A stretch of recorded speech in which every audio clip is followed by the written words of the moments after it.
Assalamualaikum warahmatullahi wabarakatuh. Apa kabar teman-teman semua? Semoga senantiasa Allah berikan kesehatan pada diri kita semua. Di video kali ini saya akan membahas tentang isu-isu terhangat, khususnya tentang MBG. Yang dimana kita belakangan hari ini kita melihat aksi-aksi yang dilakukan mahasiswa. Salah satu tuntutannya adalah memberhentikan MBG ataupun mengevaluasi tentang MBG. Tapi dari sudut pemerintah tidak ingin memberhentikan MBG, tapi terus ingin melanjutkan yang namanya program MBG ini. Nah, kalau dari saya pribadi sebagai seorang pendidik, sebagai seorang guru, ya mudah-mudahan video saya sampai ke Pak Prabowo.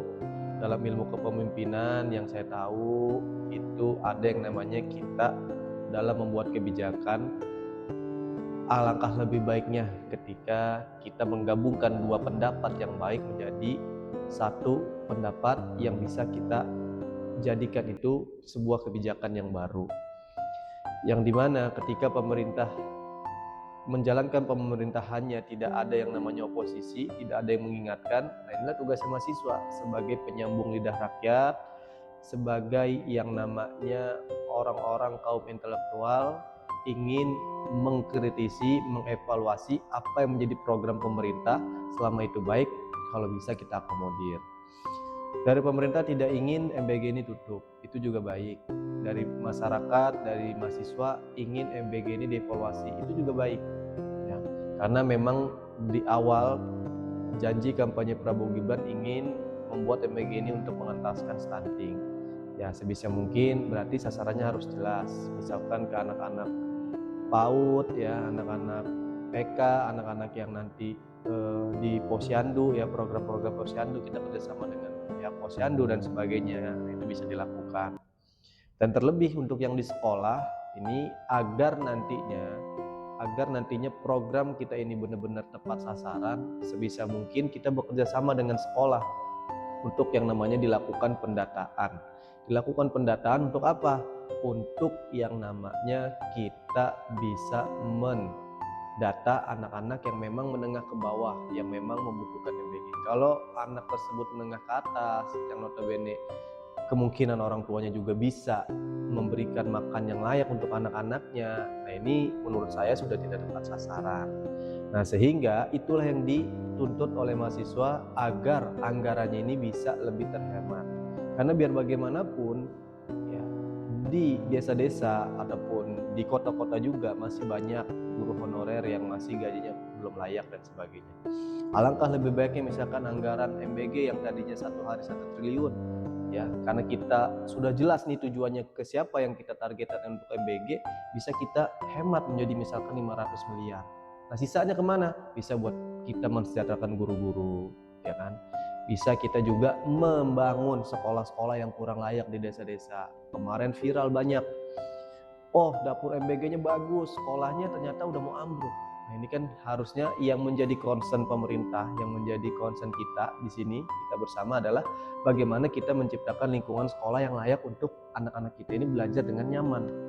Sehingga dengan begitu mereka menjadi anak yang cerdas, mereka jadi memiliki yang namanya intelektualitas, dan itulah yang membawa diri mereka nantinya menuju kepada kesuksesan mereka, yang membawa mereka mengangkat derajat keluarga mereka, ekonomi keluarga mereka, sehingga mereka mampu nantinya memberikan makan kepada keluarga mereka. Jadi kita sebagai negara tidak mengajarkan ya para penduduk kita ini tangan di bawah, menjadi orang yang minta-minta terus. Tapi kita mengajarkan bagaimana anak-anak didik kita, anak-anak kita, bangsa kita ini untuk nantinya mungkin awal-awal ya kita masih menerima bantuan, tapi ke depan ketika kita mendapatkan pendidikan yang layak, otomatis insya Allah dia menjadi anak yang nantinya memberikan, bukan menerima lagi, tapi memberikan bantuan kepada orang lain. Nah, ini kan jadinya adem ya. Jadi dari mahasiswa kita rangkul, kita tahu apa yang menjadi keluh kesahnya, pastikan mereka bergerak berdasarkan yang namanya isu-isu dan juga kajian-kajian. Nggak mungkin mereka asal bergerak ya, pastinya sudah melalui yang namanya diskusi-diskusi. Nah, jadi enak nih kalau begini, MBG tetap bisa berjalan, ya apa yang menjadi tuntutan mahasiswa kita evaluasi, agar kenapa? Anggaran MBG ini tidak dinikmati oleh orang-orang yang memang dia rakus untuk menerima dana MBG tersebut. Kita lihat kemarin ya, akhirnya kepala BGN-nya ditangkap karena korupsi. Belum lagi orang-orang terdekatnya dan sebagainya. Karena ini benar-benar lahan basah banget. Sebisa mungkin kita minimalisir anggaran tersebut biar lebih efektif. Ya tetap berjalan, tapi kita juga tidak mengenyampingkan yang namanya program-program yang lebih penting lagi, yaitu membangun sekolah yang layak, membangun jembatan mungkin di desa-desa yang sudah putus, memberikan gaji yang layak terhadap guru-guru sehingga pendidikan kita bisa naik kelas, pendidikan kita bisa lebih baik dan lebih baik lagi ketika gurunya sudah sejahtera. Ketika sekolahnya udah nyaman, mudah-mudahan anak-anak kita bisa sekolah dengan layak, bisa sekolah dengan tertib, bisa sekolah dengan nyaman, sehingga mereka menjadi anak-anak yang pintar, anak-anak yang cerdas, yang nantinya bisa mengubah Indonesia ini ke arah yang lebih baik dan lebih baik lagi. Ya, jangan sampai kita sebagai pemerintah, sebagai pemangku kebijakan anti terhadap yang namanya kritik, bahkan menyewa buzzer untuk mengkritik para pengkritik. Jangan. Sebisa mungkin kita harus benar-benar mengedepankan sikap kenegarawan kita, sikap yang namanya pejuang dalam diri kita untuk benar-benar memberikan yang terbaik untuk negeri ini. Dan terlebih untuk juga mahasiswa, ya saya harap sih kita jangan sampai ke arah untuk menggulingkan Presiden Prabowo Gibran, karena biar bagaimanapun kalau Prabowo digulingkan, yang akan naik secara sistem siapa? Gibran, ya, Wapres Gibran. Nah, ini apakah akan lebih baik atau justru lebih buruk? Nah, harapannya kita kawal terus.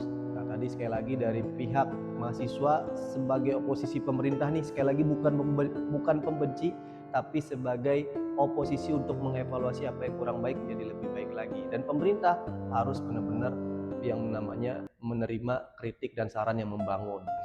Jadi mudah-mudahan juga kita tidak terkutat nih dengan yang namanya ayo kita termakan isu atau komporan orang nih ya untuk menggulingkan Prabowo Gibran. Jangan juga, karena biar bagaimanapun kita kawal ke pemerintahan Prabowo Gibran ini sampai selesai.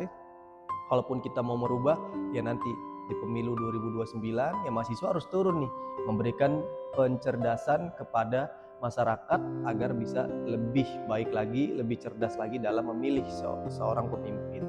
Jangan di tengah jalan kita malah termakan isu-isu untuk menggulingkan Prabowo Gibran. Jangan.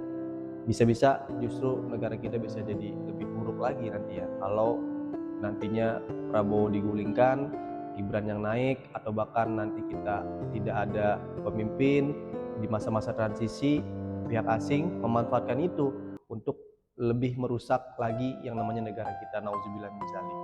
Ya, mudah-mudahan seperti itu yang dapat saya sampaikan. Mudah-mudahan video ini bisa sampai ke Pak Prabowo ya, dan mudah-mudahan juga kita semua Allah berikan keberkahan, kebaikan buat diri kita semua. Allah kuatkan untuk para pemimpin untuk mendapatkan hidayah, dikuatkan pundaknya untuk menjalankan kepemimpinan dengan baik, dan mudah-mudahan berpihak kepada rakyat.